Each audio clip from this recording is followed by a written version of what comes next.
भाइयों और बहनों, नमस्कार। आज मैं लेकर आया हूँ अपनी एक कहानी, प्रतिज्ञा। एक खूंखार आतंकी के हृदय परिवर्तन की कथा।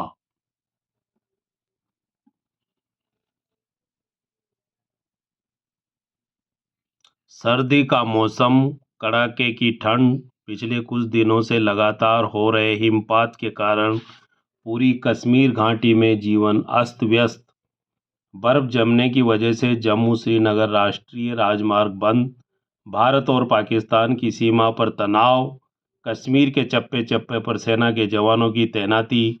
चारों तरफ फैली हुई आतंकी हमलों की आशंकाएं। भय, खौफ का वातावरण। दिन भर धुंध और कोहरे के बीच अटकेलियां करता हुआ सूरज पश्चिम में फैली हुई पहाड़ियों के पीछे डूब गया। साए साए करती हुई बर्फीली हवाओं के साथ चारों तरफ अंधेरा पसरने लगा। रात गहराने के साथ ही श्रीनगर सैनिक छावनी के मुख्य द्वार पर सुरक्षा कड़ी हो गई। पूरी कॉलोनी में सेना के कमांडो की गश्त तेज हो गई। खाने पीने से निपटने के बाद किचन में अमिता को बर्तन साफ करते करते रात के 10 बज गए। बेडरूम में बिस्तर पर पढ़ते पढ़ते ही बेटे अंकुर को नींद आ गई। किताब हाथ में पकड़े हुए ही वह सो गया। किचन की लाइट व दरवाज़ा बंद करके अमिता बेडरूम में आई। नन्हे से बेटे अंकुर का मासूम मुखमंडल देखकर माँ की ममता उमड़ पड़ी। अनायास ही उसकी आंखों में पानी छलछला आया। फिर वह स्नेह से उसके सिर को सहलाने लगी। आज ठंड अधिक थी। कंबल खींचकर उसने अंकुर को ओढ़ा दिया। आंखें बंद करके वह सुस्ताने लगी। प्रतिदिन सुबह वह जल्दी ही उठ जाती है। अंकुर के लिए टिफ़िन तैयार करती है, फिर चाय बनाकर वह बेटे को जगाती है, उसे स्कूल के लिए तैयार करती है। 8 बजने से पहले वह अंकुर को स्कूटी पर बैठाकर स्कूल छोड़ने निकल पड़ती है। स्कूल से लौटने के बाद वह स्वयं के लिए खाना बनाती है, ऑफिस जाने के लिए तैयार होने लगती है। 10 बजते बजते घर से निकल जाती है। फिर शाम को 5 बजे वह स्कूल से अंकुर को अपने साथ लेकर ही घर लौटती है। उसका होमवर्क करवाती है, खाना बनाती है। घर के कामों को निपटाते निपटाते रात हो जाती है। रोटी पानी से निपटते निपटते वह थक कर चूर हो जाती है। बिस्तर पर पड़ते ही उसे जल्दी ही नींद आ जाती है। वह सोने की तैयारी कर ही रही थी कि अचानक डोरबेल बज उठी। टिंग टोंग। घंटी की आवाज़ सुनकर वह चौंक पड़ी। इस समय कौन हो सकता है? शायद उसकी पड़ोसन नीलिमा आई हो। रात के समय अक्सर वह आ जाती है और दोनों सहेलियां देर तक अपने सुख दुख की बातें करती रहती है। नीलिमा का स्नेह पाकर उसका मन हल्का हो जाता है। बेड पर से वह उठ खड़ी हुई और दरवाजे की ओर बढ़ गई। जैसे ही उसने द्वार खोला, उसे धक्का मारकर एक युवक अंदर घुस आया। फुर्ती से दरवाज़ा अंदर से बंद करके उसने अपने हाथों में लगी मशीन गन उसकी ओर तान दी। डर के मारे वह थर-थर कांपने लगी। तभी वह बोल पड़ा, डरो मत, मैं तुम्हारा कुछ नहीं बिगाड़ूंगा। सेना के खोजी कुत्ते मेरे पीछे लगे, मौका मिलते ही मैं यहाँ से निकल जाऊंगा। चालाकी करने की कोशिश मत करना, वरना मैं तेरे सारे परिवार को मौत के घाट उतार दूंगा। उसे धमकाकर उसने ट्यूबलाइट का स्विच ऑफ कर दिया और सोफे पर जा बैठा। भय से कांपते हुए वह बेडरूम में आ गई। दरवाज़ा अंदर से बंद करके वह अंकुर से लिपट गई। इसी अवस्था में लंबा समय बीत गया। ड्राइंग रूम में उसे किसी तरह की हरकत की आहट नहीं आई। वह उसे आश्वस्त हो गई। मन का भय कम पड़ गया। उस युवक का चेहरा रह रह कर उसकी आंखों में प्रकट होने लगा। काले कपड़े, काली टोपी, पीठ पर लटका हुआ काला बैग, काले जूते और हाथों में लगी मशीन गन। काली दाढ़ी मूछों में छिपा गोरा चेहरा और दाएं गाल पर एक बड़ा काला तिल। उसकी सूरत उसे जानी पहचानी सी लगने लगी। उसने अपने दिमाग पर बहुत जोर डाला, परंतु वह उसे पहचान नहीं सकी। सहसा डोर बेल फिर बज उठी। टिंग टोंग। बेडरूम का द्वार खोलकर वह बाहर आई तो वह युवक उसके सामने आ खड़ा हुआ। बंदूक दिखाकर आंखों ही आंखों में उसने उसे धमकाया और पर्दे के पीछे जा खड़ा हुआ। आगे बढ़कर उसने दरवाज़ा खोला। सामने सेना के कमांडो खड़े हुए नजर आए। मैडम, कोई आया तो नहीं इधर? नहीं, इधर तो कोई नहीं आया है। मैडम बी केयरफुल, सूचना मिली है कि खूंखार आतंकी अब्दुल्ला सेना की छावनी में घुस आया है। उसे सावधान करके कमांडो लौट गए, लेकिन उनका कहा एक शब्द तीर की भांति उसके मस्तिष्क की गहराइयों में उतर गया। अब्दुल्ला एक खूंखार और खतरनाक। वह कश्मीर घाटी में कई आतंकी हमलों को अंजाम दे चुका है, कई बेगुनाहों की जान ले चुका है, परंतु पुलिस व सेना आज तक उसे पकड़ नहीं सकी है। वह खतरनाक नाम दिमाग में आते ही सहसा वह उसे पहचान गई। उसकी स्मृतियों ने उड़ान भरी और अतीत के 2 दशक पार करके मीरपुर के स्कूल में पहुंच गई। स्कूल के मंच पर अपना दायां हाथ आगे फैलाए हुए एक लड़का अपनी ओजस्वी वाणी में प्रतिज्ञा बोल रहा था। भारत मेरा देश है, मैं अपने देश व देशवासियों से प्रेम करता हूँ। उसका नाम अब्दुल था, एक गरीब माँ का होनहार बेटा। कक्षा 5 से लेकर 12वीं तक पूरे 8 साल तक वह उसके साथ पढ़ी थी। उन दोनों के बीच गहरी मित्रता थी। दोनों एक दूसरे के व्यक्तिगत जीवन के बारे में भी बहुत कुछ जानने लगे थे।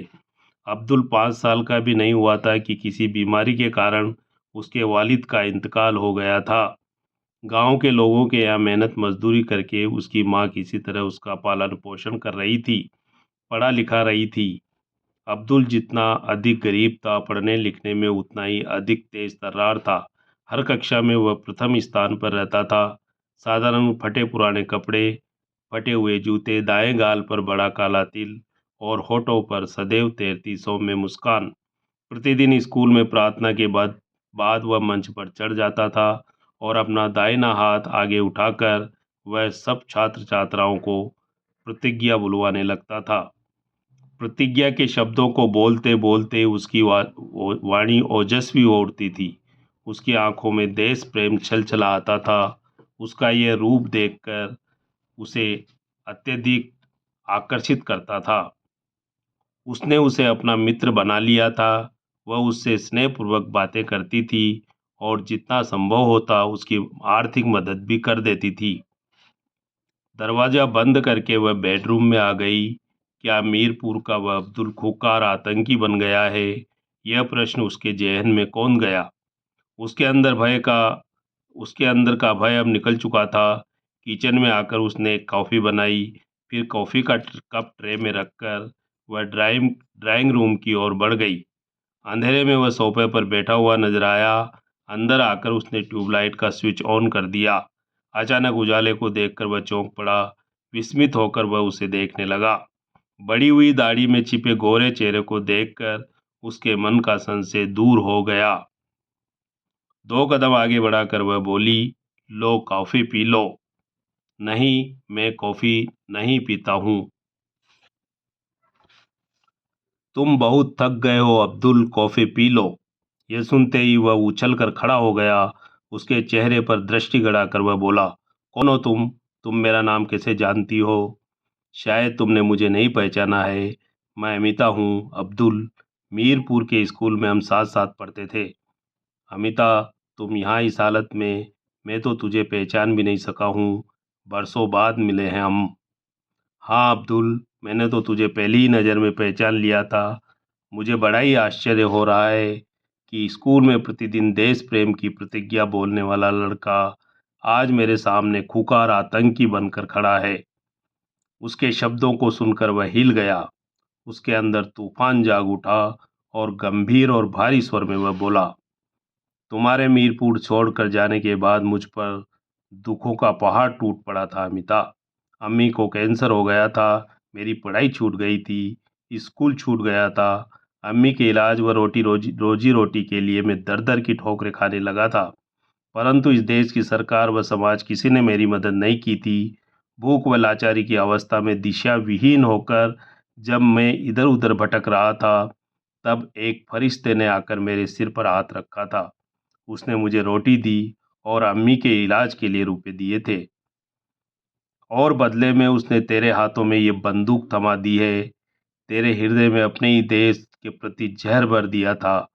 मासूम अब्दुल को खूंखार आतंकी अब्दुल्ला बनना दिया था। हाँ, तुम सच कह रही हो अमिता। मैं परिस्थितियों के कांटे भरे जाल में फंस गया हूँ। तुम गांव में होती तो शायद मैं इस रास्ते पर जाने से बच जाता। खैर छोड़ो, तुम अपनी सुनाओ। तुम्हारी हालत भी मुझे कुछ ठीक नहीं लग रही है अमिता। ये सफ़ेद रंग की साड़ी, सूनी कलाइयाँ, सूनी पड़ी मांग, पके हुए सिर के बाल और उतरा हुआ चेहरा। तुम्हारी आंखों में मुझे पीड़ा का अथाह समंदर भरा भरा हुआ नजर आता है अमिता। मेरा पति अशोक सेना का एक बहादुर सैनिक था। वह मुझे बहुत प्यार करता था। बेटे के जन्म के बाद हमारे घर में खुशहाली छा गई थी, लेकिन पिछले साल लाल चौक पर आतंकियों से मुठभेड़ में वह शहीद हो गया। तुम्हारे जैसे किसी आतंकी ने उसकी जान ले ली। तुम लोगों ने मेरी खुशहाल दुनिया को हमेशा के लिए उजाड़ दिया है। बोलते बोलते ही उसकी आवाज़ भर्रा गई, आंखों से अश्रुधाराएं फूट पड़ी और फूट फूट कर वह रोने लगी। अमिता के अमिता के शब्द तीर की भांति उसके हृदय में चुभ गए। उसका रुदन सुनकर वह कांप उठा। उसके अंदर उथल पुथल मच गई। कुछ क्षणों तक वह खामोश खड़ा रहा, अमिता के करुण रुदन को सुनता रहा। फिर अपनी बंदूक उठाकर वह उसके घर से बाहर निकल गया। पति की याद में वह बहुत देर तक रोती रही। हृदय की पीड़ा जब आंखों से बह निकली तो मन हल्का हुआ। उसने अपने घर का द्वार बंद किया और बेटे अंकुर के पास आ लेटी। लेकिन फिर उसे रात भर नींद नहीं आई। रात भर उसकी आंखों में कभी अब्दुल का मासूम चेहरा और कभी अब्दुल्ला का खूंखार चेहरा प्रकट होता रहा। बाहर पक्षियों की चहचहाट सुनकर वह चौंक पड़ी। सुबह हो गई थी। सहसा एक बात उसके दिमाग में कौंध गई। मन में आशंका भर आई। आधी रात को अब्दुल्ला उसके घर से निकला था। अवश्य ही उसने किसी बड़ी आतंकी घटना को अंजाम दिया होगा। अनजाने भय से वह सिहर उठी। डरते हुए उसने टीवी ऑन किया। स्क्रीन पर अब्दुल्ला का खूंखार चेहरा प्रसारित हो रहा था और एक बड़ी खबर आ रही थी। खूंखार आतंकी अब्दुल्ला ने आत्मसमर्पण किया। यह खबर सुनकर वह सन्न रह गई।